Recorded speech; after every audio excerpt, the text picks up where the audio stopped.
জয় গুরু। সবাই ভালো আছেন তো? আমাদের আজকের আলোচ্য বিষয় শ্রী শ্রী ঠাকুর অনুকূলচন্দ্রের যজন। যজন মানে হলো নাম করা। ঠাকুর বলছেন, উষায় নিশায় মন্ত্র সাধন, চলাফেরায় জপ, যথাসময় ইষ্ট নিদেশ, মূর্ত করাই তপ। বহুদিন আগের ঘটনা। একবার এক সৎসঙ্গী ট্রেনে যাচ্ছিলেন। চলতে চলতে ট্রেনটা এক জায়গায় দাঁড়িয়ে যায়। তখন তিনি শুনতে পান বাইরে থেকে কে একজন তার নাম ধরে ডাকছে। তিনি ভাবলেন, ট্রেনটা তো দাঁড়িয়েই আছে, নেমে দেখি কে ডাকছে। তিনি নেমে এদিকে ওদিকে খুঁজছেন, এমন সময় ট্রেনটি ছেড়ে চলে যায়। তিনি আপাতত হতাশ হলেন।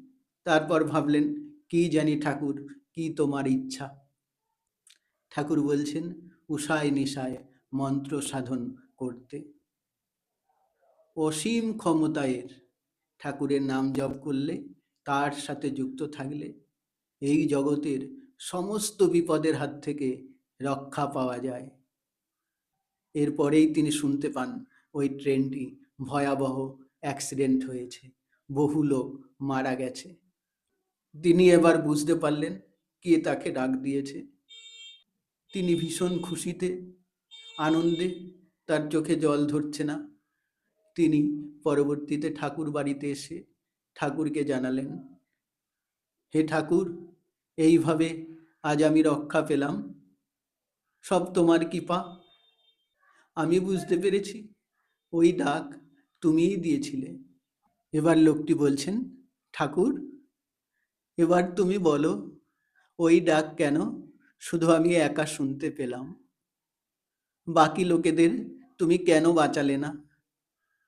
ঠাকুর বললেন, আমি সবার উদ্দেশ্যে আমি কিন্তু আওয়াজ দিয়েছি।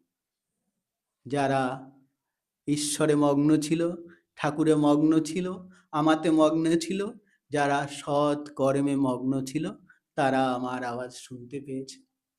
আর যারা তাতে মগ্ন ছিল না, তারা কেউ আমার আওয়াজ শুনতে পায়নি। আপনারা সবাই উষায় নিশায় মন্ত্র সাধন করুন, সব সময় জপ করুন, ঠাকুর নিয়ে বিভোর হয়ে থাকুন। ঠাকুর আপনাদের সব রকম বিপদের হাত থেকে রক্ষা করবেন। জয় গুরু।